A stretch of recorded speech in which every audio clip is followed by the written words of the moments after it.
итгэлтэй мөртлөө дотроо эргэлзээ бол байгаа. Одоо ингээд хоёр төрөл хуваагддаг хүмүүстэй. Өөрийнхөө амар амгалан аз жаргалын төлөө сайн сайхныг түгээх гэж ирсэн сүнс. Одоо бидний ирээдүйн болсон хүүхдүүдийг хүмүүжүүлдэг багш хүмүүсийг би хэрвээ сонирхол сургалтанд болохоор 50% хөндлөж өөрийгөө хүлээн зөвшөөрөх учраас бусдад хүлээн зөвшөөрүүлэх мэдрэмжийг аваад тэжээгээд ивэ. Яг өндөр хүн өөрөөрийгөө л өөрөө л зовоодог. Лого тайлцхал юм бол энерги алдагддаг гэсэн. Хүн төрөлхтөнд бүгдээрээ дотроо гэрэл рүүгээ тэмүүлдэг.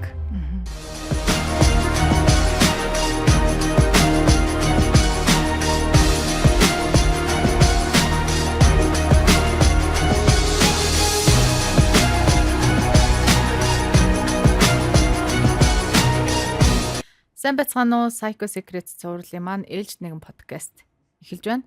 За манай одоо хүндэт зочноор психосоматикч эмч Жайна эмч маань өргөдөө оролцож байна. Бид хоёрын өнөөдрийн ярилцах сэдэв бол энерги ухамсарын талаар ярилцъя гэж бодлоо. За тэгэхээр энерги ухамсар гэдэг энэ сэдэв маань одоо хүний сэтгэл мэдрэмжийн гацалт буюу блоктой ер нь яаж холбогдох юм болоо? Тэ? Одоо блок тайлах гэдэг сургалтын дээр яриад байгаа шүү дээ, тийм мэдрэмжийн гацалтаа тайлах, блоко тайлах гэдэг. Энэ нь энерги ухамсарын шатлалтай яг яаж холбогдох юм бол манай үзэгчдэд тайлбарлаад өгөөч. За энерги ухамсарын шатлал гэж байгаа зүйл маань ерөөхдөө хүний дотоод мөн чанар, тэгээ дотоод хандлага болон ухамсарын түвшинг ингээд энерги ухамсарын шатаар нь ялгаад өгсөн байгаа. Ерөнхийдөө ингээд ухамсарыг те доод, дунд, дээд гэдэг ингээд 3 хуваацсан байгаа шүү дээ. За 3 тэгэхээр тий. Тэгэхээр энэ ухамсар чинь ухамсаргүйгээр үйлдэгддэг маш олон бидний ингээд сэтгэл хөдлөлүүд байгаа. Энэ маань энергитэй ингээд холбоотой байдаг. Энерги маань өөрийнхөө бидний дотоод мөн чанарууд те сүнсний байдал ерөнхийдөө. За эргээд энэ маань бидний тэ дотоод тэр энергийн түвшнээс хамаарат сэтгэл хөдлөлүүдийг жишээ нь одоо ухамсараараа зарим нь ухамсаргүйгээрээ үйлдэл болгож одоо илэрч идэг хүний амьдрал төр. За тэгэхээр бидний дотоод энерги ухамсарын шатлал маань хэр байна, ямар байна тэрнээсээ хамаарат бидний амьдралын түвшин яг тийм байдаг. Тийм. Тэгэхээр та хэллээ шүү дээ нөгөө энерги ухамсарын шатлал доод, дунд, дээд гэд 3 хуваана гэлээ те. Тэгэхээр тэгвэл доод түвшинд нь одоо доод түвшний энерги ухамсарын шатлалд нь ямар мэдрэмжүүд оролцдог юм бол? За доод түвшнийх гэхээр одоо уур бухимдал те. За тэр ичгэвтер байдал одоо ингээд ичимхий хүмүүс. Уур бухимдалтай хүмүүс, гомдомтгой хүмүүс. За одоо ингээд хүнээс хамааралтай тэр хохирогчийн сэтгүүдээ тэр хүсэл нөгөө гордлох тий альва юмыг гордоол байж идэг тэр хүмүүс маань орж байгаа. Тэгээ итгэлгүй хүмүүс маань орж байгаа тий тэр ерөнхийдөө ингээд доод шатанд авардаг. Уур уцаар та. За тэгвэл одоо нөгөө блоко тайллаа тий одоо чи магадгүй өөрийнхөө итгэлгүй байдал тий одоо гомдомхой байдал, уур бухимдал гэх мэт энэ нөгөө мэдрэмжийн гацалтууд блокуудыг тайлснаар тэгвэл хүн дунд түвшин рүү орно гэсэн үг үү? Тий ер нь шат ахина гэсэн үг. Дунд түвшин рүүгээ орно гэсэн үг. Жишээлбэл ичгэвтер хүн одоо нөгөө юмнаас ичээд идэх хүмүүс байдаг шүү дээ тий. Энэ хүмүүс маань зөрөгтэй болж эхэлдэг гэсэн үг. Зөрөгчөө өөрөө ингээд дунд шатанд байдаг хүмүүс аахгүй юу? Зөв. Тий жишээ нь өөртөө итгэх итгэлтэй тий энэ хүмүүс ерөнхийдөө дунд шатанд байгаа. Тэгэхээр зөрөгтэй алхам хийдэг. Ямар ч лсэн айдас байгаа ч гэсэн эмигээд байгаа ч гэсэн үйлдэл хийдэг тий үйлдэл хийдэг. Хийда ер нь бол үзье та гэдэг зориг нь байж идэг гэсэн үг. Тий. Тэгээд нөгөө айдас өндөртэй хүмүүс маань доод шатны хүмүүс байгаа шүү дээ тий. Тэр айдастай мөртлөө юмнаас ичээд идэг хүн энэ хоёр ингээд хавсарсан байвал үйлдэл хийгдэхгүй. Тэгэхээр ядаж тэр ичдэг мэдрэмжийг те ядаж одоо хувиргачвал, тайлжвал тэр блокийг тайлжвал зөрөгтэй тэгтээ айцтай хүн байж болдог байхгүй. Энэ хүн чинь цаашд амьдрал явж идэх гэсэн үг. Тий. Айгу амьдрал явна гэдэг нь одоо өөрийнхөө амжилтыг ямар ч л байсан одоо босгодог, нийгэмд өөрийн гэсэн байр суурь олж чаддаг гэсэн үг байхгүй юу? Тэгэхээр ер нь бол нөгөө дунд төвшин лүгөө ороод ирэхээр арай нэг бүтээлч байдал руу орж ирж Бүтээлч байдал руу орж ирдэг. Тий. Тэгэхээр нөгөө хүмүүс одоо ингээд нөгөө яд штэ сэтгэл готролд ороод тий бүх юм гацчихсан ажил төрлөөсөө гарчдаг ч юм уу эсвэл нийгмээс тусгаарлцдаг ч юм уу тий тийм хүмүүс айгүйх байдаг штэ. Тэгэхээр эдгээр нөгөө яг доод төлөв рүү орсон байна гэсэн үг юм шүү тий. Ер нь бол тэр яг өөрийнхөө доод түвшний мэдрэмжүүд төр одоо энерги ухамсарын доод түвшин рүүгээ ингээ гацсан байдал гэсэн үг. Энээс гарах боломжтой. Одоо нийгэмд бол яг энэ дунд түвшний хүмүүс айгүй их байна л та тий. Дунд түвшинд боيو одоо бүтээ гэсэн юунууд байгаад байна. Гэхдээ энэ хүмүүс бас нэг жоохон гацалтууд байгаад байгаа шүү дээ тий. Дунд түвшиндээ байгаа ч гэсэн. Одоо ингээд энерги ухамсарын шатлал чинь ингээд 3 шат тий. Заавал одоо тэр хүн дунд шат, заавал доодтой байгаа хүн гэж ингэж хэлэхгүй байхгүй юу? Зарим хүмүүс ингээд холилдсон байж болдог. Зарим нь ингээд тэр чигтээ доод түвшний хүн гэж байгаа. Тэр чигтээ одоо ингээд миний энерги ухамсарын шатлал доод түвшинтэй байвал энэ байдал маань жишээ нь амьдрал төр шууд одоо дандаа нөгөө бүтлгүйдэл, мөнгөгүй байдал, өвчлөмтгий байдал, харилцааны асуудал өндөр байдал үүсдэг. За тэгээд энерги ухамсарын шатлалын зарим өөрөөсөө гарч байгаа тэр энерги нь тий тэр ухамсарын түвшин нь дунд шатанда одоо жишээ нь 30% нь байж болно. Тэгээд 60% доод шатанда байвал энэ хүн ингээд нөгөө савлгаатай явах нь шүү дээ. За нэг хэсэг ингээл юу ч хиймээргүй, хөвтөл, хэрүүл, маргаантай ингээд тойрч явж ийснэ. Гинт ингээд амьдрах хэвээр. Гэд нөгөө ямар ч лсэн тэр дунд шатны тэр зориг өөртөө итгэлтэй байдлууд байж болно шүү дээ тий. Гэхдээ доод шатны одоо гомдомтгоо энэ энерги бас байж болдог байхгүй юу. Тэгэхээр ингээд доод шатны хүн чинь одоо блокуудаа тайлаад ирэх юм бол дунд шат руугаа орно.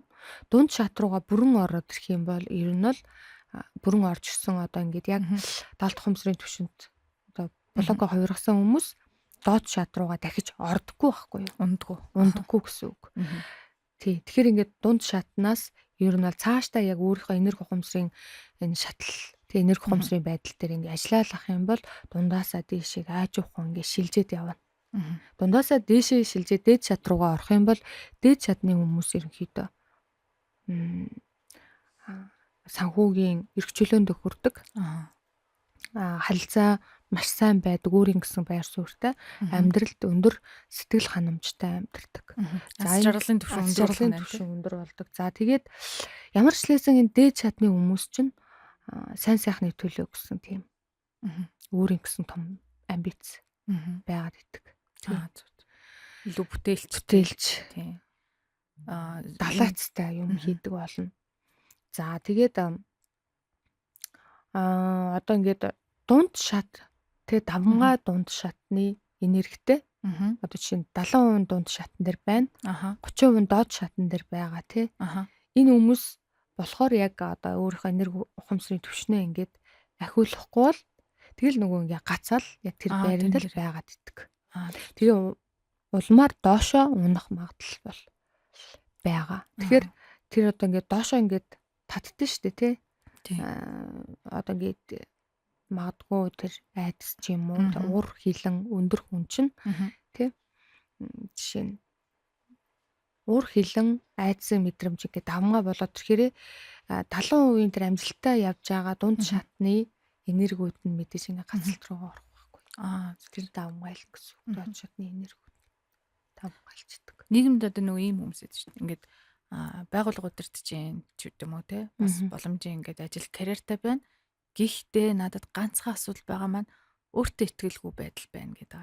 Энд чинь нөгөө яг нөгөө дунд шатны хийж бүтээгээд байгаа хэрнээ доод шатны нөгөө өөртөө итгэлгүй байдал нь доош нь жангаагаад байдаг. Тийм үү, яг тийм байгаа таахгүй. Тэрийгэ тайлчих юм бол дээшээгээ бүр ингээд улам супер явчих гэдэг. Явах гэдэг тийм. Тэгээ дунд шатны хүмүүс жишээ нь ингээд тэгээ өөртөө итгэлтэй мөртлөө бас ингээд дотроо эргэлзээ бол байгаа бас байхгүй юу? байгаа тий. Энийг хийчүүл яах бол доо гэсэн эргэлзээнүүд байдаг. Зөрөгтэй мөртлөө жишээ нь тэрийг ингээд бүрэн хийх энерги бол бас тутамг байдаг. Яагаад гэвэл дээд шатны хүмүүс шиг байдаггүй. Дээд шатны хүмүүс чинь 100% энэ оршихуудад итгэсэн хүмүүс байдаг. Зөв.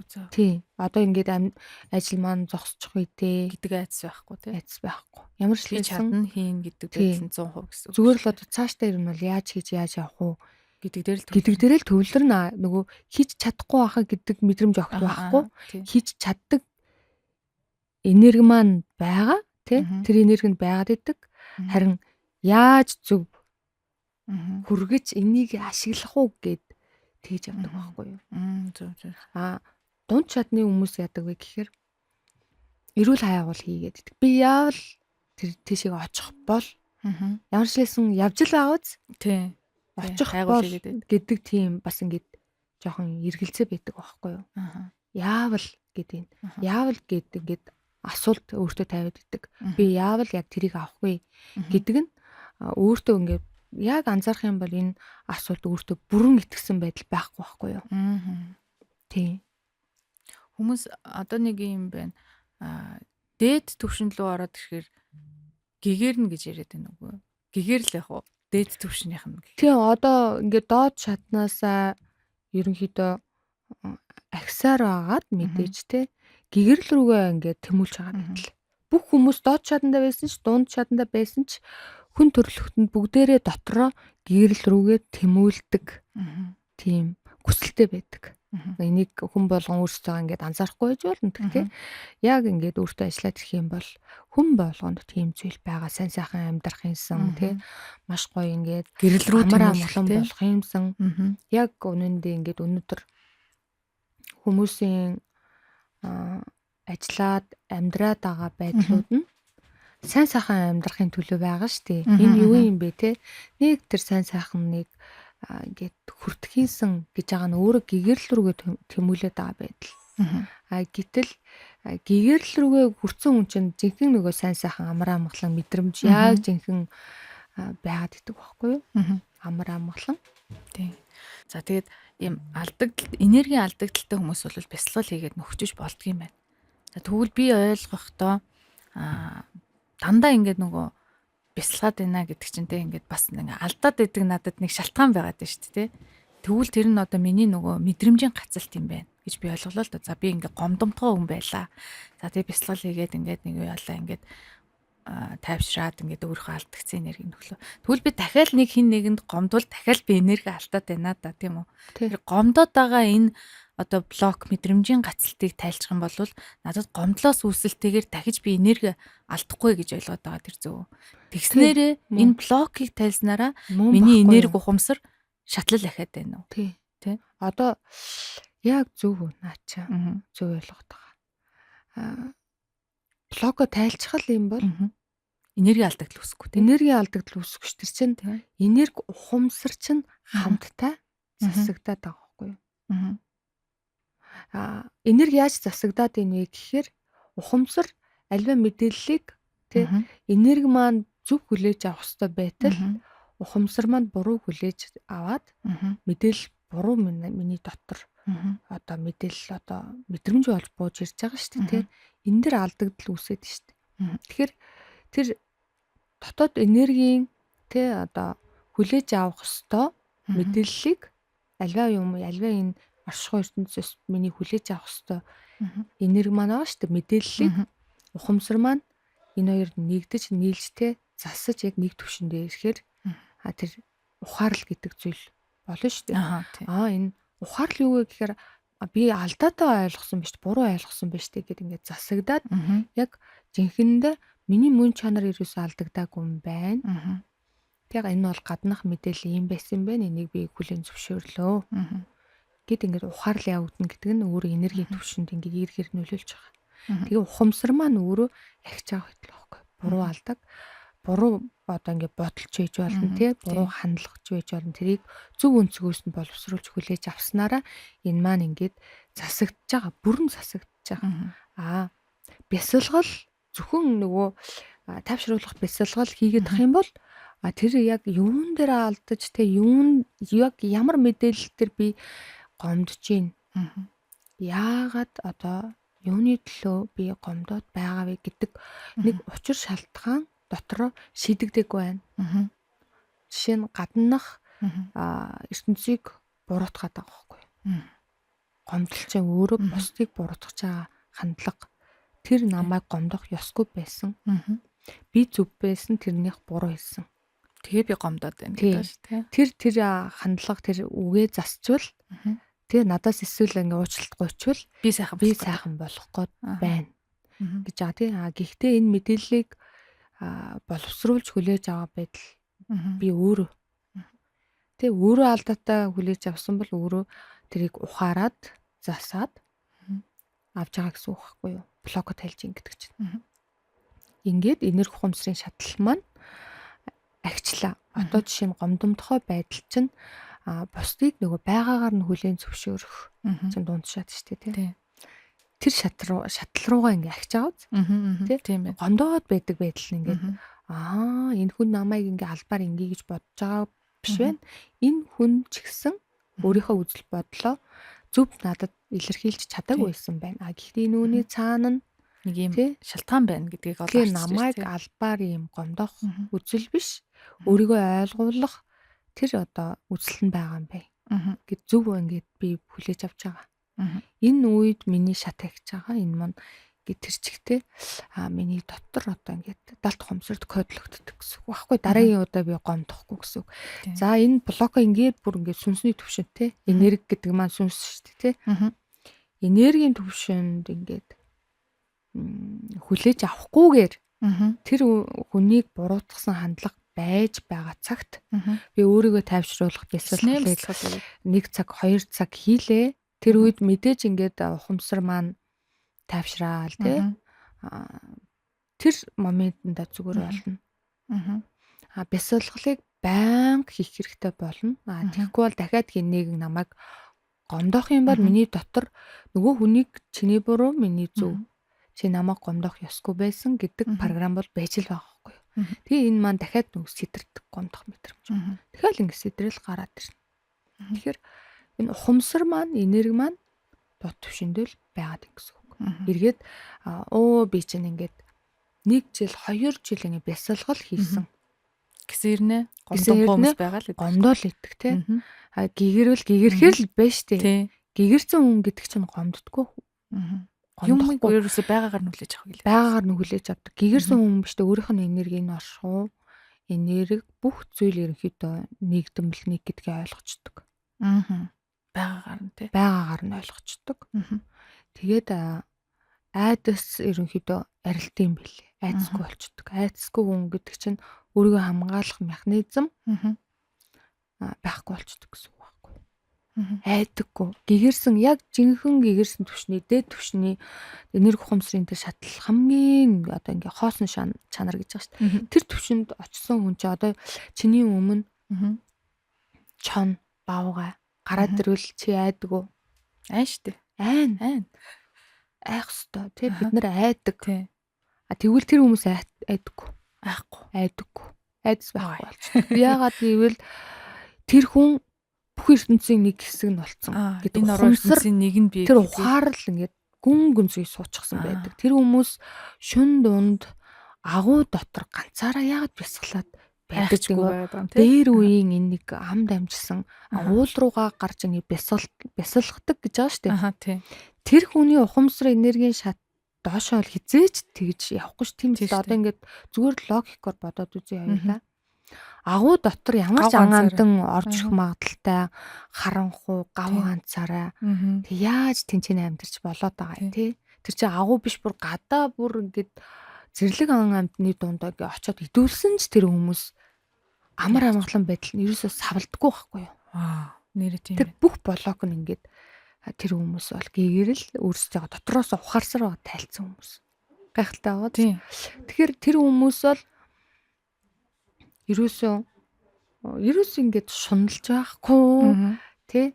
Тийм Хүсэл шунал байхгүй тий. Айдас ч байхгүй, ерөөхдөө жинхэнэ амар амгаланч Хорог төсөөлгүй юу ч байхгүй. хоосон чанарыг танин гэдэг чинь тэр байхгүй юу. Жинхэнэ ухамсарын нөгөө энергийн хамгийн дээд түвш. Тийм. Тэгэхээр энэ тархи гэдэг зүйл маань биднийг хамгаалах үүрэгтэй. Энэ тархи гэдэг чинь яг үндэ энергийн тий одоо ингээд сүнс чинь яг үндэ эзэн байгаа шүү дээ. Миний бие махбод ингээ 3 элементтэй байна. Сүнс буюу тэр энерги, ухамсар, сэтгэлийн бие гэж хэлж байгаа тий. Буюу тэг 2 дахь бие маань 3 дахь нь махан бие болчихж байгаа байхгүй юу? Хамгийн одоо чухал том одоо эзэн тэг миний яг нөгөө бие гэж байгаа нь өөрөө сүнс энерги бие. Энэ сүнсэн бие чинь тэр ухаарлыг авчихал юм бол тархи чинь хамгаалах шаардлага болчихж байгаа. Гайхалтай. Тэгэхээр ерөөсөө энэ блок тайлалт чинь те зөвхөн нөгөө мэдрэмжийн гацалтыг тайлаад байгаа биш. Гэгэрл рүүгээ ингээд тий сүнсэн бие шат дахиад яваад байгаа юм биш тий. Тий сүнсэн тийш дээ. Энерги ухамсар чинь дахин гэдэг чинь энерги ухамсарын шатыг ахиулна гэдэг чинь одоо шинжлэх ухааны яриад байгаа хиллэг. Сүнсний гэгэрл гэдгийг одоо тэр шашны яриад байгаа хиллэг байгууллагаас энэ утга нэг. Утга нь адилхан байхгүй юу? Одоо жишээ нь сэтгэлгээгээ тэл гэж байгаа маань ухамсараа ингээд дээшлүүлээч. Гэгэрл рүүгээ яваач. Яагаад байгаад байгаа юм бэ? Гацаад байгаа юм бэ гэж байгаа нь мөн адилхан хиллгүүд нь ингээд утга нэг байхгүй. Тэг сэтгэлгээгээ тэлий залуучуудаа залуу байгаа дээр аялаарай гэж байгаа. Яагаад вэ гэхээр энэ оршихуй ертөнц чинь чиний амьдраад байгаа орчин шиг хязгаарлагдсан л биш ээ. Тэ? Энд чинь ингээд хязгааргүй юм оршихуй байдаг гэдгийг ухаар гэж байгаа шүү дээ. Чи ухамсараа ингээд тэл дээшл гэж байгаа тий. Хүмүүс одоо зөвхөн нэг дотоод гэрэл сургалт гээл 68 эмчийн блок тайлалт гэдгийг ойлгохдоо яг л нөгөө өнгөц ойлгоод ах шиг байна л да тий. Анх би тантай ярилцаа сууж байхад ч гэсэн яг л нөгөө нэг энэ өнцгөөс л харж илээсэн л та. Гэхдээ нэг гүнзгий судлаад яваад тахаар эн чинь бас их гэгэрэл рүү оруулаад байгаа юм байна гэдгийг ойлгосон байхгүй юу? Тэгээ би энэ шат ахиулаад яваад байгаа юм байна. Яг нөгөө бүр ингээ гэгээрээд ингээ даяанч болно гэсэн утгаараа биш бидний сүнсний шат ахилж явагддаг юм. Бидний сүнс дотроос байнга тэрийг хүсдэг. Байнга тэрийг нэгчээдэг. Хүмүүсийн нэг өөрсдөө ч ер нь бол мэдж байгаа. Би миний сүнстэй миний сүнсний хийх ёстой нэг зүйл биш үү? Би өөртөө орчлонд яах гэж төрсөн юм бэ? Өөртөө л зүгээр л жишээ авчий. Би тэрийг л ингээд хийвэл амар амгалан болж байгаа шүү дээ. Тэрийг ингээд жоохон ингээд алдаатай хийх юм бол би ингээд яах ёстой вэ? Дутуу байгаад байна гэд ингээд эхэлж байгаа байхгүй юу? Жишээ. Тэгэхээр сайжруулах ёстой. Урагшлах ёстой. Алсыг ингээд бодох ёстой. Гэт өөрийн ирэхгүй ингээд толгой тийм бодлууд орж ирээд байгаа байхгүй юу? Жишээ нь тий. Хүмүүс ингээд нүргэлж байдаг. Дотроо нэг юмыг хийх ёстой юм шиг мэдрэмж байгаад идэг. Тэг чадах юм шиг мэдрэмж байна. Дотроо. Энэ бол энерги. Тэ? Гэтэл ухамсар маань доод түвшиндээ байвал гацсан түвшиндээ байвал тэр доод түвшнээсээ гарч чадахгүй болохоор ингээд хүн чинь үнэхээр ингээд зовж амьдэрдэг. Тэр энерги ухамсарын шатал доод түвшний хүмүүс үнэхээр зовж амьдарч байгаа. Зовлон сэтгэл санааны дээшээ доошоо савлгаатай байдалд тий. Ер нь бол зовж байгаа яагаад зовоод байгаа юм бэ? Ууса асуудлууд байгаад байгаа шүү дээ. Амьдрал дээр нийлрээд байгаа шүү дээ. Амьдрал дээр нийлэрж байгаа асуудлуудыг ингээд шүүхээсээ илүү тэр дотоод энерги нь зовоод байгаа байхгүй. Яагаад гэвэл тэр чинь ирсэн зорилго нь байна. Тэрийг биелүүлж ажил байна. Хий гэхээр төвжээтэй блоктой хийж болохгүй. Тэгээд эмчийн өөр өөрийгөө зовоогод шүү дээ. Гацж байна. Зөрөгтэй биш байна. Тэ? Жишээ нь одоо зөрөгтэй алхам хийж чадахгүй байна гэх мэтчлэн. Ягаад гэвэл ичдэг, санаа зовимтохоо нөгөө айдсын блокн дээр баригдаад дот түвшин дээр байгаад байна. Тэгээд нөгөө ингээд тэр хүний одоо ингээд дотоод мэдрэмж нь штэ нөгөө сүнсний түвшинд нөгөө хиймээр байгаа. хийх ёстой зүйл нь байгаад идэг. Тэгэнгүүт ингээ энергитэй одоо нэг сүнс нэг шорондоо байгаа юм шиг шорон баригдсан байна шүү дээ тий. байгаад байгаа байхгүй юу. Энэ шорон юу вэ гэхээр одоо хүлээс одоо ингээ уйдсан юм блокуд байхгүй юу. Нөгөө мэдрэмжийн блокуд, сэтгэлийн блокуд. Тийм. Сэтгэлийн блокуд чинь ингээд тэр одоо сүнсээ яг үнд ингээ уйчихсан байдаг. Сэтгэлийн блокийг хэн кодлж ийн вэ гэхээр далд хумсар кодлж байгаа байхгүй юу. Далд хумсар болон тэр сүнс чинь өөр хоёр зүйл. Яг үндэ хүмүүсийн дотоод хүүхэд гэж байгаа нь яг үндэ сүнсэн биеийн ярьдаг шинжлэх ухаанд болохоор сүнс гэд шашин ярьж байгаа. Сэтгэл зүйн салбар маань дотор хүүхэд гэж ярьдаг. Бас мөн чанар гэж нэг яриад байгаа шүү дээ. Мөн чанар чинь тэр сүнслэг байдал маань. Сүнслэг байд. Жинхэнэ мөн чанар болон миний итгэл үнэмшил хоёр одоо нэг цэгтэр ингээ огтлцох ёстой. Тэр үед хүн жинхэнээсээ нөгөө амьдрдаг, жигтнээсээ амьдрдаг. Гэтэл дотоод тэр одоо сүнсэн бие төгжээтэй одоо төгжээтэй цаашаа бүгдээрээ сүнсэн биетэй ингээ байгаа шүү дээ. Мөн чанараа гаргаж чадахгүй юм л тийм мөн чанараараа бүтээх ёстой юм а бүтээж чадахгүй байгаа байдал нь өөрөө одоо энерги ухамсарын шатал доогуур байдлын шинж. Зарим хүмүүс ингэж одоо найзтай ч юм уу зарим хүмүүстэй ингэж ярилцаа суухад яг одоо миний амьдралд яг тийм энэ болохгүй байх, тэр болохгүй байх гэсэн юм алга. Тэ? Юус тийм болохгүй байх, бүтэхгүй байх гэсэн юм алга. Яг ингээ харахаар миний амьдралд болж байна. Гэхдээ надад нэг дотоодоос нэг асуулт үсээд эхэллээ. Би ер нь яг одоо тий юу хийж амьдарч байгаа юм бэ? Би яг зөв зүйл хийж байгаа юм уу гэдэг дотоодмаас маань энэ асуулт үсээд байна. Эргэлзээ харин үсээд байгаа. Энэ нэг мэдээлэл тэр хүн сүнсний мөн чанараа хайж ийн гэсэн үг.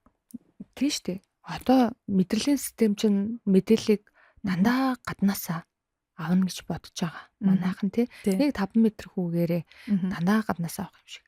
Гэтэл биш байхгүй юу. Дахиад хүний дотоод мөн чанараас бас мэдээлэл ирдэг. Далд ухамсарт.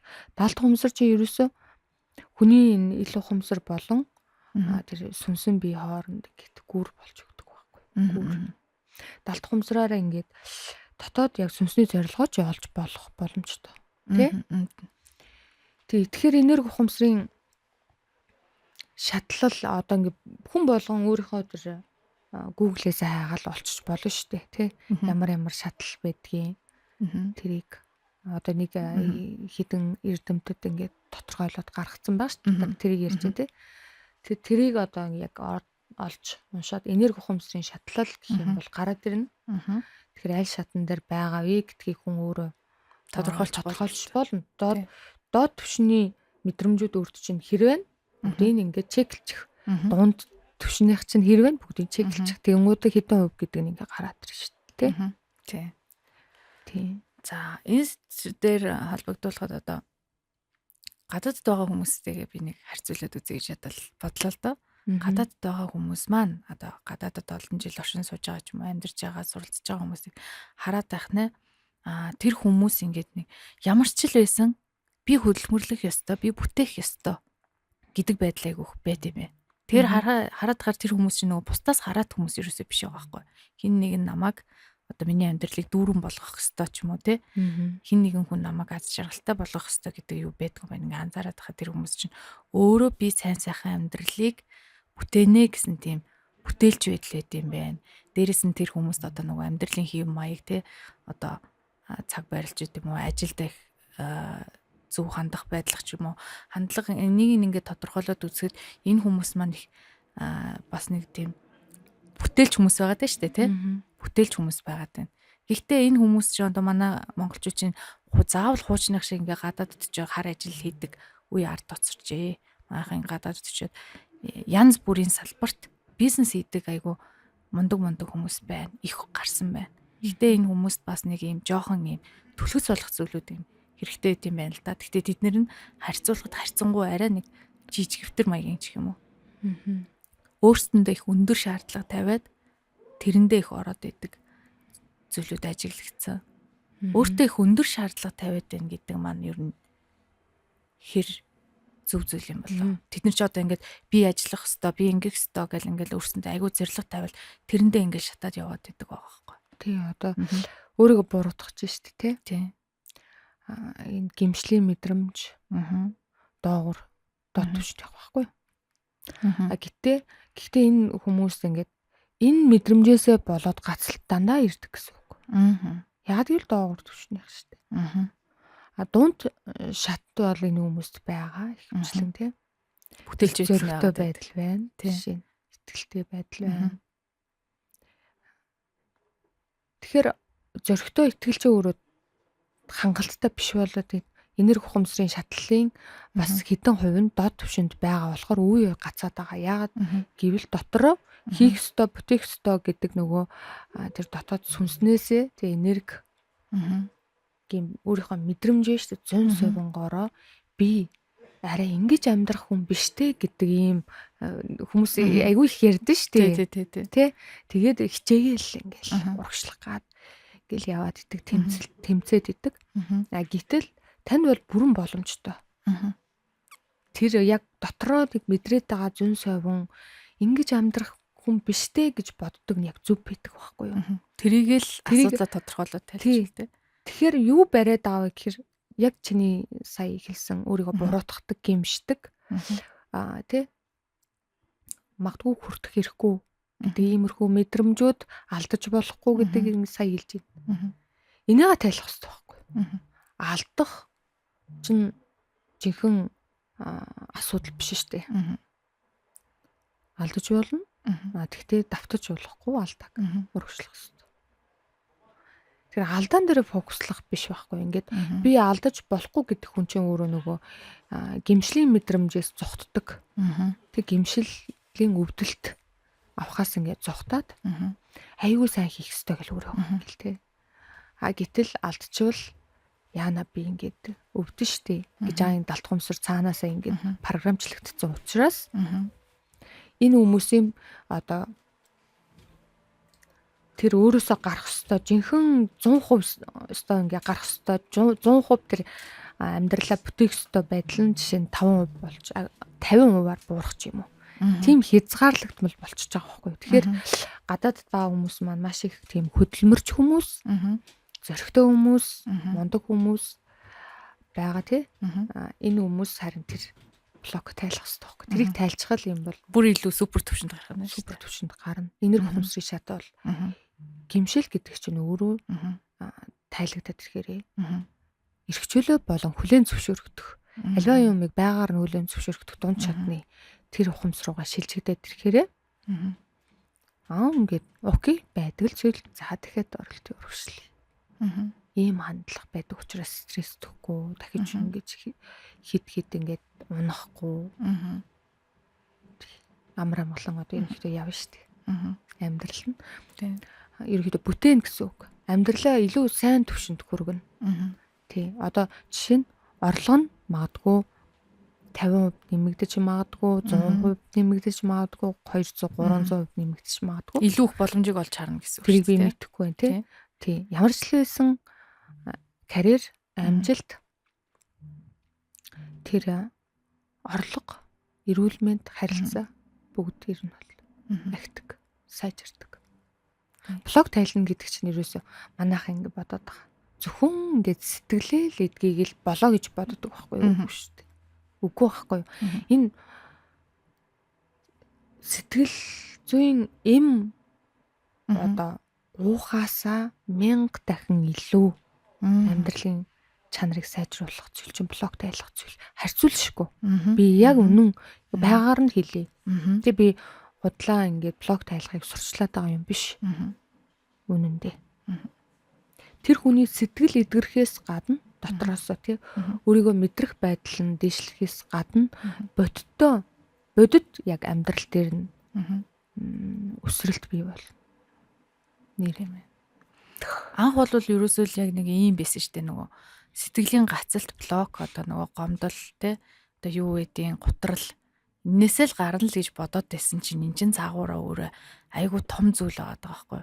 За би бол өлсөөл хоол идээд өөрийнхөө махан биеийг хэрэгцээг хангацлаа. Даарвал би хувц өмсөд хэрэгцээг хангацлаа.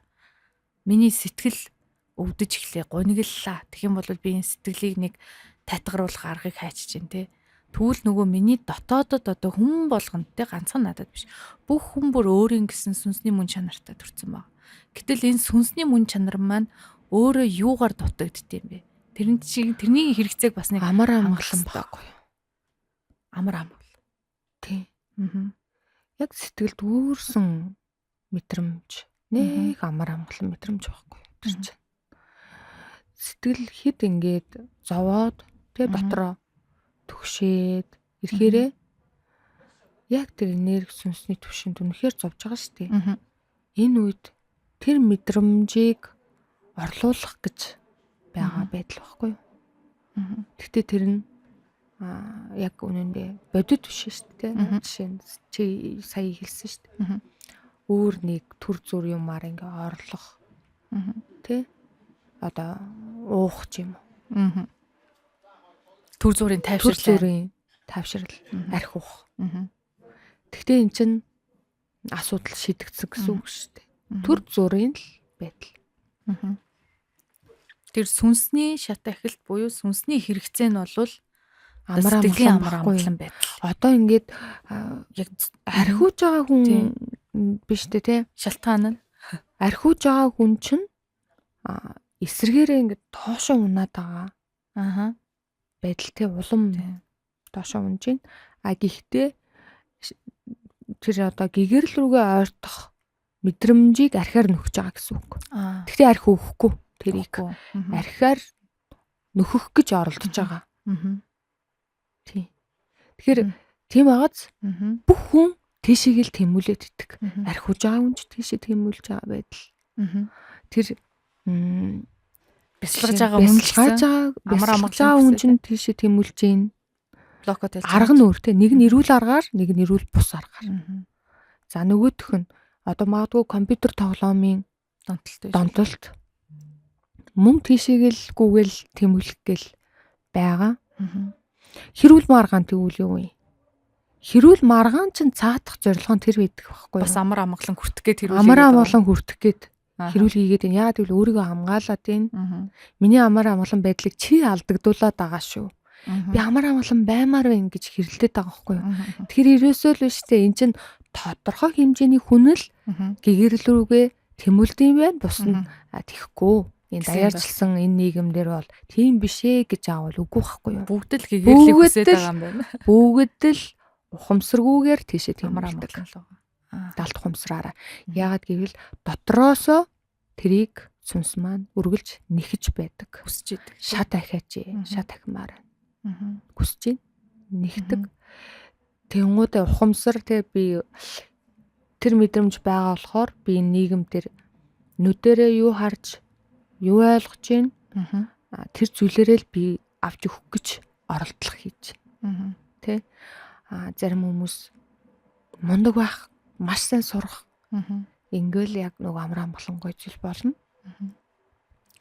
Хүмүүстэй хүлээн зөвшөөрөгдөн, батлагдана. Энэ үед яг амар амгалан болно гэд өөрөөртөө тэрийг авч өгөхгүй л ингээд хичээгээд байгаа байхгүй юу? Гэтэл хүлээс өндөртэй хүмүүс маань магадгүй хамгийн амархан арга нь одоо архи уух гэж нөгөө архи руу орчих жишээ нь тий. Тэгэхээр ийм л байгаа байхгүй юу? Ер нь бол бүх хүн тийшээ л тэмүүлдэг. Тэр одоо архичин байна уу? Тэр бунтан байна уу? Ерөнхийлөгч байна уу? Жижүүрийн ажилтан байна уу? Хамаагүй. Бүгдээрээ л хүн л бол сүнстэй, энергийн биетэй тий. Бүгдээрээ л тэрийг өөр өөрийнхоороо л аваад идэг. Нөгөө авах гэж оролддог. Тэгвэл бөхрөө ийм байж болох уу? Нөгөө хүн одоо бүгд л өөрийнхөө амар амгалан руу тэмүүлдэг байх нь сүнсний шат ахилттэй. Миний сүнсний өөрийнх нь жинхэнэ мөн чанар гэгээлэг байдал руугаа тэмүүлдэг юм байна. Гэвч тэр гэгээлэг байдал руугаа тэмүүлэхээ одоо нөгөө хүн өөрөө хайхрахгүйгээр ч гэдэм үү те. Одоо энэ амьдралын энэ хэрэгцээ, биологийн хэрэгцээ илүү ч гэдэм үү те. Махан биеийн хэрэгцээ, материаллык хэрэгцээ лүгөө түлхүү хандаад тэрийгээ одоо нөгөө орхигдуулаад буруу арга замаар үдэм одоо хулгай хийгээд идэх ч гэдэм үү те. Тэгээ нөгөө нэг шашны хэллэгээр 10 нүглийг өвлдөөд байвал хүн яах вэ? Тэгвэл тэрний шийтгэл нь хаанаас ирэх вэ? Одоо ийм байгаа шүү дээ. хүн болгон өөрийнхөө ухамсарын түвшинд тохирсон үйлдэлүүдийг хийж байгаа. Жишээ нь ядуу хүн тэ миний энэ зовж байгаа байдал маань үнэхээр зовлон юм байна гэд нөгөө жишээ нь Instagram-ыг хараад жинхэнэ нөгөө миний дотроос минь дандаа нэхэгдээд идэг тэр амар амгаланг эднэр эдэлж байгаа юм биш тэ гэд нөгөө баян хүн нэл аз жаргалтай амар амгалан юм шиг ухамсар нь тэгж мэдээллийг тэгж боловсруулж хүлээж авч байгаа. Тэр хүн жишээ тэ. Гэхдээ тэр баян хүн яг тийм амар амгалан юм болов гэхэд тэр хүний дотор бас нөгөө энэ төвшөнд ирэвэл яг амар амгалан болно гэж өөрөө ухамсар нь тэгж сэтгсэн байгаа штэ. Тэгээд хичээгээд тэр төвшөнд ирсэн. Гэтэл биш вэ штэ. Энэ биш байна. Надаа мөнгө байна. Бүх юм байна.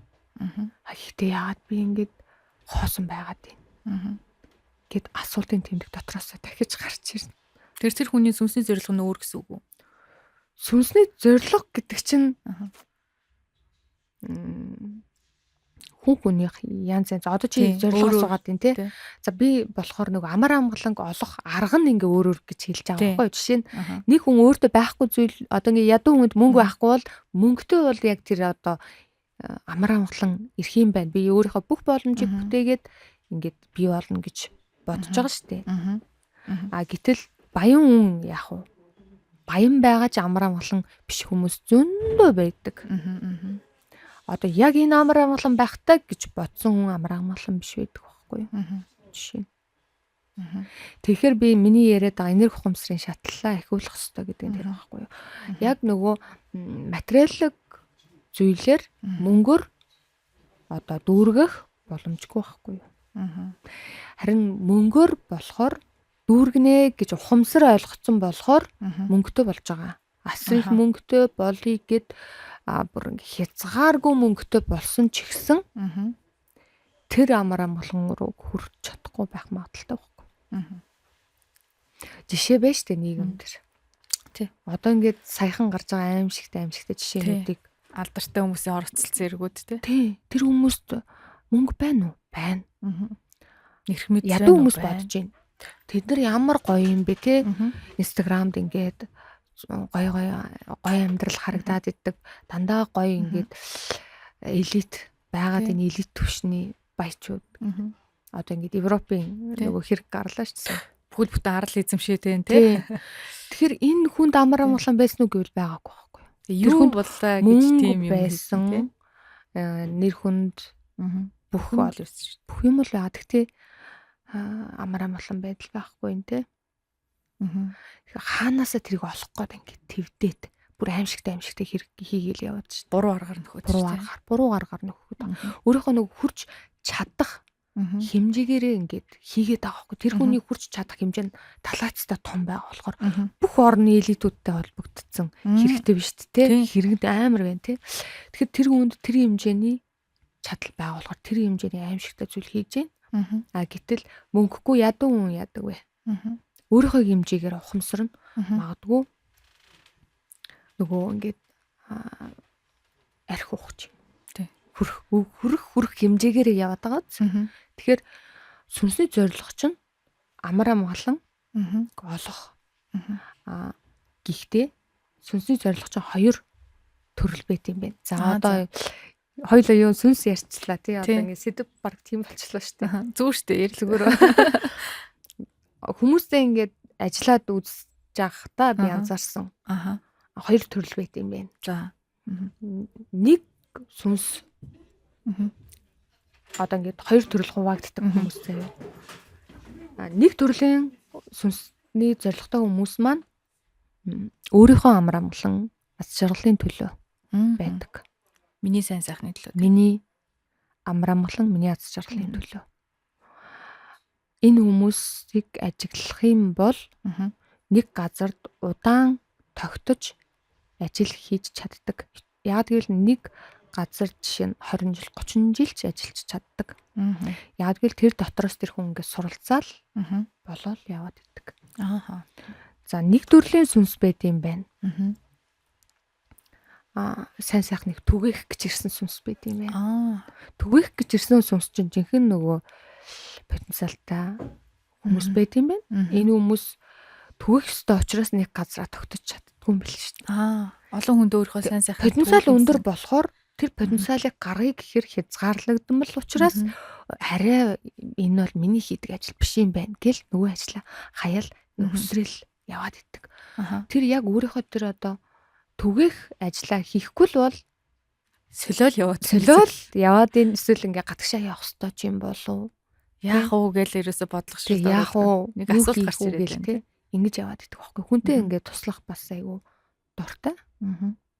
Хүмүүсийг баярлуулах дуртай. Үнэхээр ингээд сүнсний төвшөнд тийм байдаг учраас сэтгэлийн дэм өгөөд идэг хүмүүсээ тийм бусдыг сонсож өгөөд ойлгож өгөөд ингээд нэг тийм амар сэтгэлтэй хүмүүс байдаг да тийм. Тэгэхээр энэ хүмүүс бас яг тэр үйлээ хийгээл яваад идэг байхгүй юу? Гэрлээ түгээх үйлээ хийгээд идэг. Гэхдээ тэр нөгөө хязгаарлагдмал болчихж байгаа. Яг хязгаарлагдмал гэхээр энерги ухамсарын шатлалуудын тодорхой хэмжээний хувь нь доод түвшиндээ байгаа гэсэн үг. Гэхдээ энэ энерги ухамсарын шатлал доод түвшиндээ байгаа нь энэ хүний мөн чанар бол ерөөсөө биш байхгүй. Мөн чанар нь тэр түгээмээр байна. Тэр яг мөн. Гэхдээ тэр блоко тайлаад бүр гоёор тий утгаар жинхэнэ өөрийнхөө мөн чанараараа ингэ нийлээд өөрийнхөө гэрлээ түгээгээл тэр сайн сайхна түгээгээл явах юм бол жинхэнэ энэ хүмүүс айгүй гоё амьдрал амар амгалан аз жаргалтай. Гэрэл түгээдэг хүмүүсийн ажил мэргэжлийн онцлог нь ямар хүмүүс байх вэ? Ер нь бол эмч нар, багш нар гэдэг шүү дээ. Тийм байна те яг тий энэ хүмүүс чинь яг нэг өөрийнхөө нөгөө дотроосоо тэр зорилго нь яг тэнцэнэ байдаг болохоор ямар ч асуудал бэрхшээл байсан чи гэл тэсэл төвчээл ажиллаа л байгаа шүү дээ. Хайж чаддаггүй. Хүүхдүүдөө карантинаар багш нар ажиллаа хайж чадахгүй бүр ингэ ажиллаа хийснээр ингээд стресстэй баг гимшээдсэн шүү дээ. Гимшээдсэн. Хүүхдүүд маань одоо хамаг хичээлээ мартчихлаа. Гэл тэгээдсэн. Багш нар бол ер нь бол айгүй бусдын сайн сайхны төлөө хүмүүс их байт юм байна. Эмч нар ч гэсэн айгүй бага цалинтай ажилтдаг. Тэгээ манай улсын эмч нар багш нар бүгдээрээ байгаль цалин багтаа. Тэгээд ажлын ачаалал айгүй ихтэй шүү дээ. Тэгээд тэр хүмүүс яагаад ажилласаа гарахгүй ингээ ажиллаад байна гэхээр тэр хүний бас нэг өөрийнх нь мөн чанар өгөгдөл байгаад байна тийм. Тийм ч нэг ингээ сэтгэл ханамж аваад байгаа болохоор байгаад амьдраад. Тийм. Тэгэхээр сүнс өөрийнхөө хөгжлийн одоо өөрийнхөө амар амгалан аз жаргалаа олохын тулд явж байгаа сүнснүүд чинь өөрөө суралцаад явж идэг. Ер нь тийм. Хэрвээ бусдын сайн сайхны төлөө ирсэн сүнс бол яг тэр ажлаа хийхгүй бол ингээд ажлаа солиол үсрээл ингээл яваад идэв. Энийг би яаж мэдсэн бэ гэхээр нөгөө гүнийг хүсэл тодорхойлох техник байгаа. Тэгээд далд хумсартай бид нар холбогдож тий мэддэг. Тэнгуудаа энэ нүгээр ингээ ажиллаад ерөнхийдөө өөрөөс нь ингээ асуулгаад тодорхойлж болдог байхгүй. Тэгэхээр дотоод гэрэл сургалтанд орсон хүмүүс тий дотоод гэрэл сургалт гэж яриад байгаа шүү дээ. Энэ дотоод гэрэл сургалтанд энэ арга техникүүд бүгдээрээ байдаг уу? Дотоод гэрэл сургалтын дээр болохоор анхан шатны тэр техник нь бол байгаа. Дотоод гэрэл сургалт нар гүнийг хүсэл тодорхойлох чинь анхан шатных энийг гүнзгийрүүлээд өчгөр энэ чинь хоёр дахь шатны тий тэр нь тэр сүнсний зорилгоо тодорхойлох руугаа шилжүүлж өгдөг техник нь байгаа. Баяжуулсан техник байхгүй. Тэр бүр айгүй өргөн далаацтай сургалт юм шүү дээ. Зөвхөн би өөрийнхөө сэтгэл мэдрэмжийн гацалтыг тайлахаас гадна би өөрийнхөө миний жинхэнэ мөн чанар юу хүсэж байгаагаа хүртэл тодорхойлчихно. Гайхалтай. Тийм. Үнээр гайхалтай. Тэгвэл одоо би ингээд 9 жил ч юм уу 10 20 жил одоо агууд сууж бясалгах хэрэг шаардлагагүй нэг тий. Шаардлагагүй. Гэхдээ энэгээр нөгөө бясалгал хийж байгаа хүмүүсийг ерөөсөө үгүйсэх гээгүй шүү те. Ягаад тэгэхээр нөгөө бясалгал хийгээд манай гэр бүлд ч гэсэн бясалгал маш олон жил хийсэн хүмүүс байдаг байхгүй юу? Бясалгал хийсэн хүн болгон гэгэрдэг биш юм байлээ л дээ. Тэр бясалгал одоо ингээд бясалгал гэдэг зүйлийг жинхэнэ нөгөө сэтгэл, мэдрэмж, өөрийнхөө ухамсар, хандлага энэн дээр одоо миний энэ байр суурь маань амьдрал дээр ийм л тусглаа өгч гин гэж төвлөрж ажиллах хэрэгтэй байхгүй юу? Гэхдээ одоо ингээд бясалгаад байгаа хүмүүсийг ингээд анзаархад нөгөө багшийн удирдлагаар ингээд сонсоол яваад байгаа шүү дээ. Энэ багш чинь ингээд нэг зорилготой ингээд удирдаад байгаа болохоор Мгм. тэр төвшөндөл байгаад тий. Мгм. Гэхдээ бясалгал чинь айгүй ингээ гүн утгатай л та. Мгм. Тэгээ жинхэнэ өөрийнхөө тэр одоо гомдох мэдрэмж гэдэг зүйл дээр ингээ гүнээс нь ингээ Мгм. жинхэнэ бясалгаж чадаж ухаарч Мгм. тэрийг ингээд эдгээж засаж чадна штэ. Мгм. Чаддаг хүмүүс байгаа, Мгм. мундаг хүмүүс байна. Чаддаггүй хүмүүс ихэнх нь Мгм. байгаа байхгүй. Тэр нь болохоор нөгөө төр зүрийн тайвшрал болоод байна гэсэн үг Тэгээ тий. төр зур нөгөө тайвшрах зорилготойгоо тэр Мгм. хүний зорилго нь өөрөө тайвшрах зорилготой Мгм. бол тэр зорилго нь л биелэгдэн штэ Мгм. тий. Гэтэл дотроосоо яагаад би ингэдэг ухамсарлаж Мгм. ухаарч ингэж бясалгах чинь өөр. Бис та маш олон Зорилгоос жил шалтгаална. гэлтэй. Тэгээд Одоо хүмүүсэд чи тэгсэн ирнэ нэг гацалттай, тэр эготой. бясалгалын зорилго нь Аха. ямар байна? Мгм. Үр дүн тийм л байгаа шүү. Мгм. Тий. Тийм ээ. Өөр лугаа өнгөх ёстой Мгм. бясалгал гэдэг чинь ерөөсөө өөр л. Мгм. Өөр лугаа өнгөхдөө зүгээр л нөгөө төгшөлтийг л намжих зорилготой бясалгал байх юм бол тэр зорилгоо л аав шүү дээ. Мгм. Тийм ээ. Би ч гэсэн ер нь бясалгал хийдэг байсан л да. Өмнө нь Аа. нэлээдэн жил бясалгал хийсэн. Гэхдээ би бясалгалыг одоо ингээд бодоход яг нөгөө зөв хийж байгаагүй юм билээ л дээ. Одоо бодоход. Аа. Зүгээр ёстой нэг тухайн үедээ төр зуурын тайвшрал авах гэж л тэр бясалгалыг хийдэг байсан байгаа байхгүй. Тэгэл нөгөө бясалгалаа хийж явах үедээ сайхан тайвширсан уу тайвширчин. Тэгээ нөгөө бясалгалаа хийхгүй нэг хэд тоноол ч юм уу нэг хэдэн сар хийхгүй яв штэ. Тэгээ хүн чинь ажил амьдрал их биш дандаа ингээд бясалгаа суугаад байх боломж бас байхгүй тий. Тэгэл эхлэнгүүт дахиад нөгөө нэг миний сэтгэл дотор байдаг асуудлууд намайг зовоогол эхэлж байгаа байхгүй. Тэгэл нөгөө бясалгаал эхлэхээр нэг сайхан тайван болчихвол ингээл би энийг бол ерөөсөө л ингээл нэг тийм газар тулга маягаар л ашиглаад яваад идэг гэсэн юм байна л да. Тавшруулах тий. Тэрнээс яг миний сэтгэлийн нөгөө жинхэнэ үндсэн намайг зовоож байгаа зүйлийг би бүрэн үндсээр нь үгүй хийж чадахгүй учраас эргээд ингээд нөгөөх нь давтагдаж ингээд гарч зовоож байгаа зүйлийг ойлгоогүй байхгүй юу? Тий. Ойлгоогүй гэсэн үг.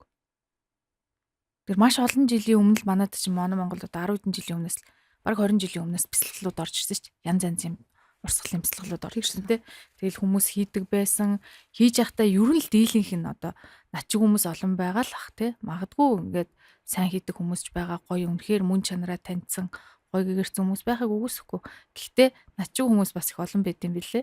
Би зөвхөн өөр ширээ тийм бясалгалыг газар тулга маягаар ингээд явцсан. Тэгээд нөгөө бясалгасаар агаад би нөгөө амарлаг олон жил бясалгал хийцэн гэдгээрээ эгорцсон ч хүмүүс бас байд юм билээ. Тэр болохоор эгорно гэдэг чинь юу вэ гэхээр өөрийнхөө дотоод ухаарч засах ёстой зүйлүүдийг ухаарч засах биш зөв гэд буруу талаас нь улам кодлоод байгаа хүмүүс. Өөрсдөө өмөөрөд байгаа хүмүүсийн чинь одоо улам эгороод идэх байхгүй бясалгал хийхдээ зарим одоо ингэж шашныг ингээ яриад үцхэд заяа. Зарим шашнаа ингээ барьдаг хүмүүс эго өндөртэй байд юм байна. Одоо жишээ нь толгоо ороодсон ч юм уу. Тэ тэгсэн мөртлөө ингээ тэр өөрөө л ингээ хамгийн мундаг гэрсэн ч юм уу. Тэ одоо ингээ яг жинхэнэ ариун замаар би явж гин та нарын энэ байгаа байдал чинь ер нь бол буруу шүү гэдэг тийм эго айгу өндөр байд юм байна. Тэгэхээр шашныг хүртэл айгу сайн зөв талаас нь ойлгоод бясалгалыг ч гэсэн зөв утгыг нь ойлгохгүй бол хүний нөгөө жинхэнэ эго тий эго нэгсэд мөн чанараасаа холдно. Тий. Тийм байна. Хараад тахт ер нь бол тийм хүмүүс айгүйх байдаг. Одоо нөгөө нэг өөрийнхөө шашныг л бусдад хүлээн зөвшөөрөх гээд байгаа чинь бас хэрэг байхгүй юу? Буруу л яваад байгаа хэлбэр тий. Яагаад гэвэл та нарын над үйлдэл ярьж байгаа байдал чинь буруу байна. Ер нь анхаарал хаашаа вэ? Гадагшаа байгаад байгаа. Энэ хүмүүсийн дотгошоо өөр л руугаа биш. Би бол мэддэг. Тэ яа тэгэл би олон жил бясалгацсан. Чи бол ерөөсөө бясалж байгаагүй. Би энэ жишээ Кристийн шашныг би ингээд 10 жил хийж байгаа. Чи бол ямар ч шашин мэдхгүй. Тийм би бурхны гэрчлэлийг харсан. Тэгээ би ариун сүнстэй чи одоо муу сүнстэй гэх нь холгүй л байгаа дээ. Тэгээ одоо энэ аливаа салбар тийм эго бол байна. Одоо жишээ нь би ингээд аягүй сайн мэдлэгтэй. Чи мэдлэхгүй. За би болохоор аягүй сайн гадаад хэлтэй. Чи хэлэхгүй. аль салбарч байгаа байхгүй энэ эгоор л Би сайн чи юм уу гэж яваад. би сайн чи юм уу? Би сайн чи юм уу гэдэг хандлага байвал таны наад байдал чинь өөрийнхөө зүгээр л эгоогоо дүгийлэх гэж л та ашиглаж байгаа зорилго чинь ерөөсөө тэр байна. Сайн сайхныг түгээх гэж биш байна. Та хэрвээ гадаад хэлийг мэддэг бол та бол эсвэл тэ математиктай мундаг бол тэр чинь бусдад сайн сайхнаа өгөхгүй л бол тэр чинь хинт хэрэгтэй. Тийм биз. Ямар ч хэрэггүй шүү. Таны үрт чинь л хэрэгтэй. Тэг өөрийгөө энийг ашиглаж байгаа. Энэ бол сайн. Гэхдээ энийг бүр ингээд бусад надаас доогуур гэдэг хандлага гаргах юм бол энэ бол танд чинь үртөө чинь яг үнэндээ хор хөнөөлтөө. Ашигтай биш бүр эсэргээрээ хор хөнөөл. Яг үнэ. Харилцаа болон таны харизм имиж одоо бүх зүйл чинь анзаардаг шүү дээ. Тэгээ хүмүүс ч одоо нөгөө энэ надаас гарч байгаа зан арын шин миний мэдрэмжийн нөгөө энерги чинь угаасаа энэ орчлын ертөнцид тарж явж байгаа. Тэгээ бид нар ерөнхийдөө зөвхөн ингээд хэл яриагаар харилцдаг биш юм бэлээ. Мэдрэмж надаас гарч байгаа энергийн давтамжаар дандаа харилцаанд орж идэм билээ. Би хэрийг сөрөг давтамжтай байна. Буцаагаад надад ирэх хариу үйлдэл нь яг л тийм сөрөг хариу урлууд ирдэг юм байл л дээ. Тэр энэ дээр бас нөгөө эготой хүмүүс нь бас анхаарал тавихад илүүдэхгүй байх. Эго ихтэй хүмүүс айгүйх стресстэй амьдрт юм байна. Ягаад тэгэхээр тэр нөгөө эгон тижигдэхгийн тулд зөрчилд айгүйх орд юм байна. Зөрчилд яг тийм ягаад гэвэл дотоод сүнсний мөн чанар одоо тэр дотоод энерги сүнстэй тэрийг яг үнд өсөхгүй. Энэ одоо ингээ эго гэдэг чинь ерөөс сэтгэлийн блок байхгүй. Тийм, блокуд тийм. Өөрийгөө батлан харуулах, ойлгуулах, бусдад хүлээн зөвшөөрүүлэх, мөн өөрөөрөө хүлээн зөвшөөрч чаддаггүй хүмүүс илүү ээг ороод идэг. Өөрийгөө хүлээн зөвшөөрч чаддаггүй хүн чинь ээг ороод эгонд би болж ин гэдэг өөрийгөө хичээгээд байдаг байхгүй. Жишээ нь одоо нарцисс хүн бас тийм шүү дээ. Ээг ороод идэг те. Эготой. Өндөр эготой. Яг жинхэнэ мөн чанарт бол өөрийгөө хизээч дотроо хүлээн зөвшөөрдөггүй далд блокуудтай байдаг юм тэр. Өөрийгөө хүлээн зөвшөөрдөг учраас бусад хүлээн зөвшөөрүүлэх мэдрэмжийг аваад гэт амар амгаланг авах гэдэг байхгүй юу? Тэжээгээд эгоогоо. Тийм. Тэгэхээр сүнс гэдэг зүйл чинь ерөөсөө энэ яг өөрийнхөө зорилго одоо шатаа ихэхгүй л бол тэгэл та эгоорж бясалгах зэвэл гацна. Маш хүчтэй гацна. Та эгоорж мөнгөө хурааж ивэл гацна. Сэтгэлийн дүүрэн байдлыг мэдрэхгүй, амар амгалан байдлыг мэдрэхгүй учраас. Тэгээ одоо ингээд мөнгөө ингээд мөнгөтэй болгох тусам тэрийг зөвхөн өөрийгөө эгог улам дэвирлгэж зорилго нь ерөөсөө л тийм байвал гацдаг байхгүй. Өмнөх жишээнүүдээр бид нэг ярьж ирсэн те. Одоо ямарваа нэгэн байдлаар нэг зүйл дутагдаад байгаагаа нэг болоор хүн идэж хоолоор нөхдөг юм байна. Нэг бол зарим хүмүүс материаллык байдлаар нөхдөг юм байна те. Зарим эмэгтэйчүүд айгүй футга учирг одоо худалдаа авалт гэдэг хүмүүс байдаг шүү дээ. Шопинг донтцсон гэдэг гэмээр те. Одоо шопинг донтолт гэж бас байгаад байгаа шүү дээ. Худалдаа авалт гадаадд ч гэсэн айгүйх байдаг ингээ нөгөө зээлийн карта тулсан зураа зээл авцсан. Тэгээд дахиад бүр зээл аваад тэгээд бүр нөгөө нэг юм өндөр хуйтай зээл авангуудаа тэргээр ингээд үнтэй юм авцсан. Тэгэхээр чи нөгөө сэтгэлийн хоосрлыг материаллык байдлаар нөхөх гээд байдаг. Гэхдээ тэр хүн чинь гацалттай л байгаад байна да тий. Энэ блокийг л тайлчих юм бол уг нь хүн тэгж өөр ширэнд ордог юм уу? Өөрийгөө таргалуулж зовох. Өөрийгөө яг үндэ хүн өөрөөрийгөө л өөрөө л зовоодог. Энийг хүмүүс чинь үүлийн өөр нэг өвөгдөөцөөс нэрсэн эсвэл хин нэг тэгсэн нийгэм гэж аавал. Үгүй хүн өөрөөрийгөө л өөрөө л зовоогод идэг. Өөрийнхөө одоо яг өөрөө л нэрээ сүүлийн үед одоо энэ нөгөө шашнаас болоод шиг юм уу? Одоо юунаас болоо хүмүүс ингээд өөрсдийнхөө амьдарч байгаа амьдралын шалтгааныг өмнөх үеийнхэн л үгэж чигдэг байдал айгүй харагдаад байна л да.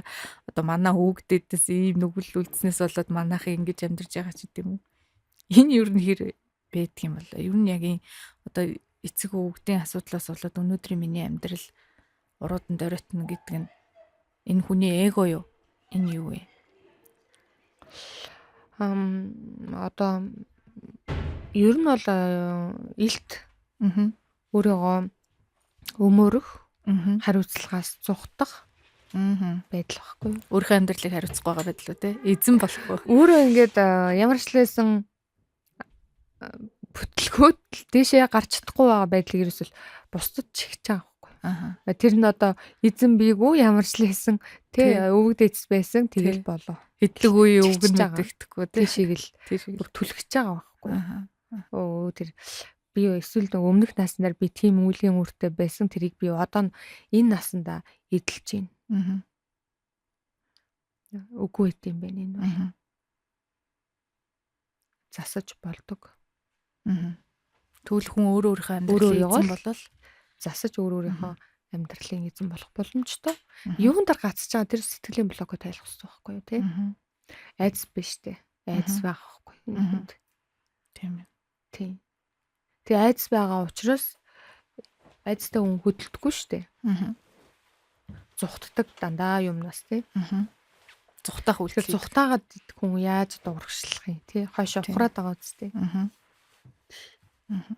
Гэхдээ нөгөө удмаас ирдэг ген гэж гений онцлог бол байдаг. Одоо жишээ нь Монгол хүний өөрийнх нь онцлог байна. Солонгос хүний онцлог байдаг шүү дээ нэг тий нийгмийн өөрийнх нь тий. Тэр бол байдаг. Гэхдээ илт миний бүх юм 100% удмаас гэх нь өрөөсгөл магадгүй зөх хэмжээний тэр хувь байж магадгүй тий. Магадгүй ингээд өвөг дээдсээс орж ирсэн магадгүй айдас бийж магадгүй шүү дээ. Жишээ нь одоо сайн хүн болоорой энэ төр гээл захиад иддэг сайн хүн болох хэрэгтэй гэдэг юм ухамсар байна те.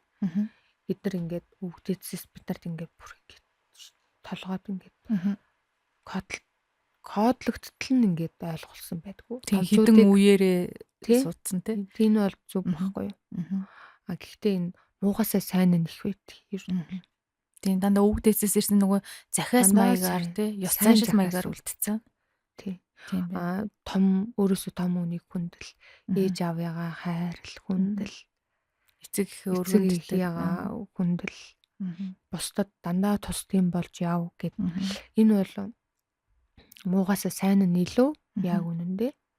Тэгэхээр муу зэл бол яг хүний өрөөсөнд л байдаг.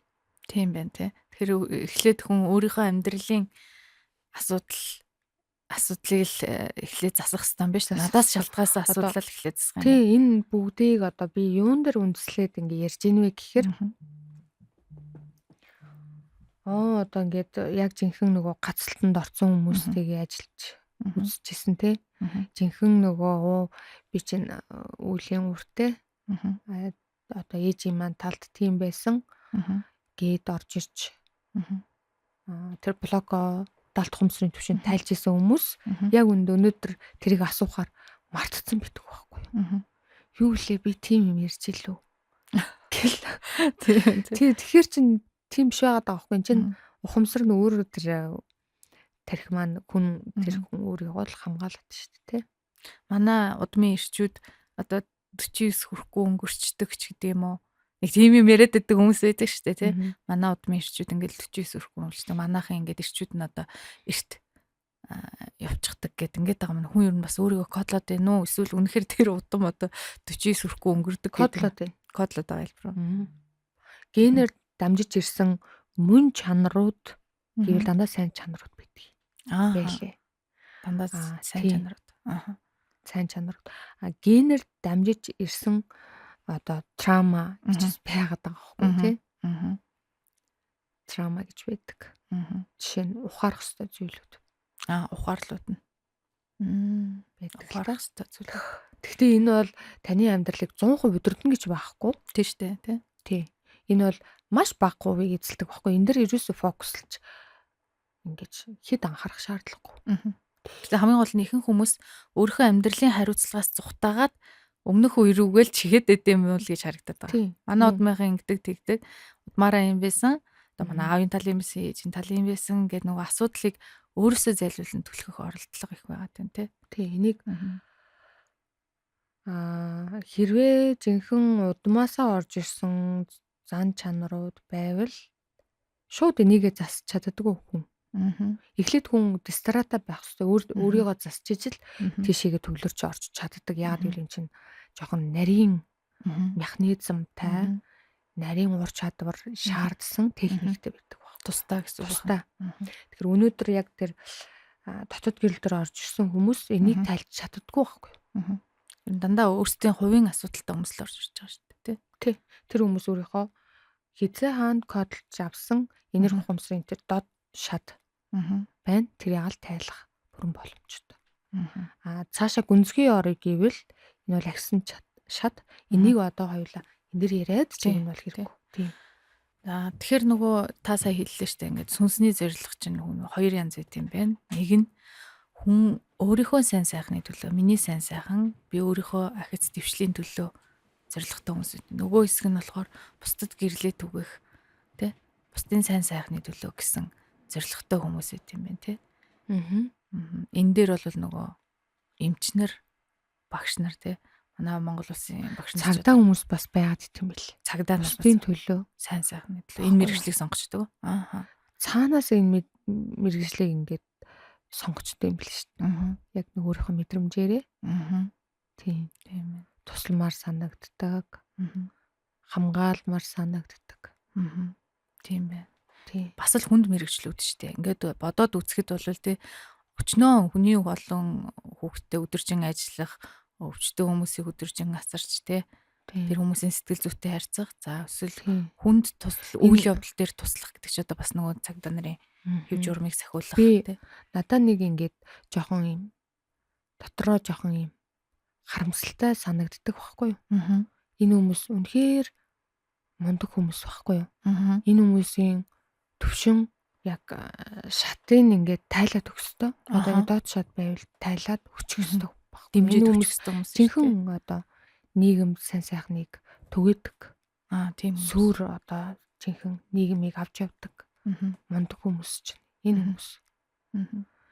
Юунд би харамсдаг вэ гэхээр энэ хүмүүсийн жинхэнэ дотоод мөн чанар нь гайхалтай.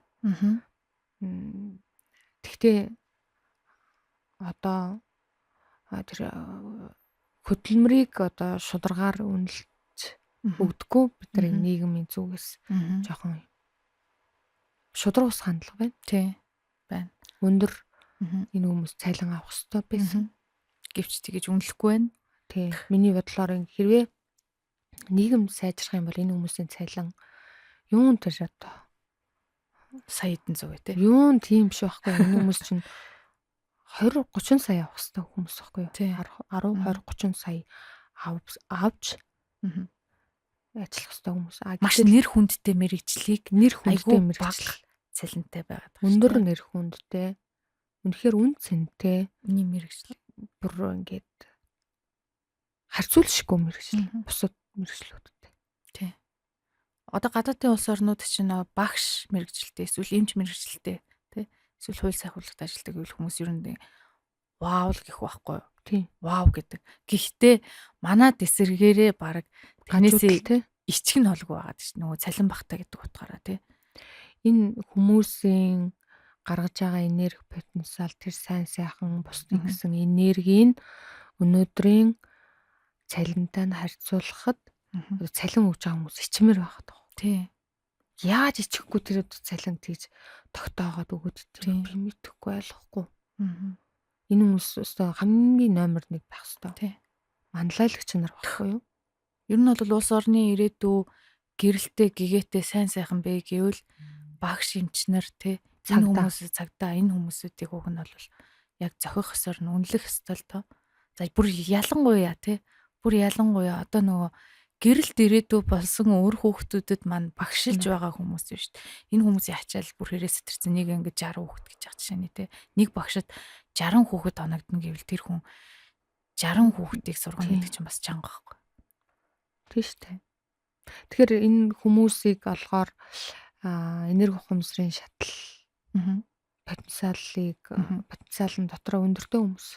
Тийм байна. Ер нь бол ийм баг цалинтай хэрнээ ажиллаж байна гэдэг чинь тэр хүмүүс санаасаа өгөгдөлтөй хүмүүс жинхэнэ мөн чанар өгөгдлийг ашиглаж чадахгүй байна бидний нийгэм. Зүг ашиглаж чадахгүй. чадахгүй байна. Ягаад гэвэл 100% ажилдаа өгч чадахгүй шүү дээ. Бас л цаана амьдрал нь байгаа болохоор ингээд бас ингээд гацалтанд оруулдаг байхгүй юу? Албаар юм уу мэдхгүй нийгэм албаар ийм хэцүү байдалд оруулах шиг байна. Харамсалтай байна. Тийм болохоор одоо цаашдаа хэрвээ эмч одоо хэрвээ багш хүмүүс тэг одоо бидний ирээдүйн болсон хүүхдүүдийг хүмүүжүүлдэг багш хүмүүсийг би хэрвээ сонирхол сургалтанд болохоор 50% хөнгөлж оруулах. Вау, ямар гоё юм бэ те. Ямар гоё юм бэ. Тийм хөтөлбөр гаргах бодолтой байна. Тий. Эхний ээлж дээр багш хүмүүс тий. Хөнгөлөлтөд орохоос гадна тий төлбөрөө хувааж төлөх. Тэр боломжийг бас өгч болох байхгүй юу? Өстой гоё мэдээ. Тий. Багш нарыг үнэхээр гоё одоо төр засаг нь үнэлэхгүй байхад Жайна эмч өөрийнхөө сургалтаар одоо дэмжлэг үзүүлж штэ тэ багш нарт тэ. Мэдээж хүн юм чинь бид нэр амьдралж явах үед тэ энэ амьдралын явцад биднэрт гацалтууд, мэдрэмжүүдийн асуудал үүснэ. Тэгэхээр энэ хүмүүсийн тэр чинь олон хүнтэй ажилтдаг байхгүй, олон хүүхдэд ажиллаж байгаа. Сэтгэл зүйн өндөр ачаалттай байгаа. Дээрээс нь эцэг эх эр хүүхдийн харилцаанууд одоо бас нийгэмд ямар хулсан байгаа вэ? Багш, сургуулийн багш нар одоо жишээ нь хэрвээ стресс өндөртэй бол мэдээж хүүхдүүдтэй нөлөөлж байгаа шүү дээ. Тийм шүү дээ. Тэгэхээр хүмүүс юу тэр ар гэртээ санаа зовлтгүй уг нь бол ажилламаар байгаа байхгүй. Жинхэнэ өөрийнх нь дотоод мөн чанарыг хайраар илэрхийлэх юм бол нийгэм өөрөөс сайжрах байхгүй юу? Тийм ээ. Манай нийгэм жинхэнэ потенциалтай хүүхдүүд сайн сайхныг бүтээдэг ирээдүй бий болох гэдэг. Тэр бол мэдээж ээж аавуудаас гадна багш нарын нөлөө маш өндөр байдаг шүү дээ. Өндөр байх маш өндөр байгаа. Гэтэл өнөөдөр нийгэм багшийн нэр хүндийг сурагчийн өмнө унгаагаад байна. Албаар юм шиг санагдаад бүр одоо надад бол тэр нь жоохон харамсалтай байна. Багш гэдэг үг чи өөрөө айгүй өндөр статустай үг л дээ байх хэвээр. Маш өндөр статустай байгддаг үг. Багш гэдэг үгний арга угаасаа хүссэн хүндлэл явагддаг юм байна. Хүндлэх ёстой амар хүндлэл явагддаг. Гэтэл өнөөдөр тэгэхгүй баг үйлчлэгч юм шиг л. Чи цалингаа авч байгаа үстэй гэх юм одоо бидний татварын мөнгөөр цайланчаад гэд нэг ичдэггүй эмч багш нар дайрдаг одоо тийм хүнийг бол би бол үнэхээр харамсалтай байна. Цагдаа хүн ч мөн адилхан. Үнэхээр ачаалттай цаг наргүй ажилтдаг шүү дээ. Ямар ч баяр ёслолд гэр бүл бүтэн тэд нар сууж чаддаггүй байхгүй юу? Цагдаа нарын ажил чи өөрөө хүнд ажил л да. Маш хүн. Дандаа нөгөө эвгүй зүйлтэй ингэж юуаж тулж ажиллаж байгаа хүмүүс чинь стрессийн үед өндөр ажиллах. Өндөр энэ хүмүүс хүнд мэдрэмжтэй. Сэтгэлийн тусалцаа энэ 3 салбарт номер 1 байх хэрэгтэй байхгүй юу? Бид нар энэ хүмүүст төлчлөх хэрэгтэй. Энэ хүмүүст нийгэм төлчлөх хэрэгтэй байхгүй юу? Тийм байна. Тийм. Яг номер 1 бол бидний хурж ажиллах хэрэгтэй хүмүүс багш эмч. Одоо цагдаа нар байх хэрэгтэй. Дотоод гэрэл тэгвэл хамгийн одоо Монголд хамгийн анхны багш нарыг дэмжиж ажиллаж байгаа сургалт болох нь яг багш нарын бол тий потенциалыг нээхэд зориулсан. Одоо ядаж тэр ууртай бухимдалтай хүм юм чинь энэ мэдрэмж байдаг. Бид нар ингээд буруутгах болохгүй тий. Тэр хүмүүс мэдээж өөрийнхөө ажил үүргээ ухамсарлцсан ёс зүйгөө мэддэг.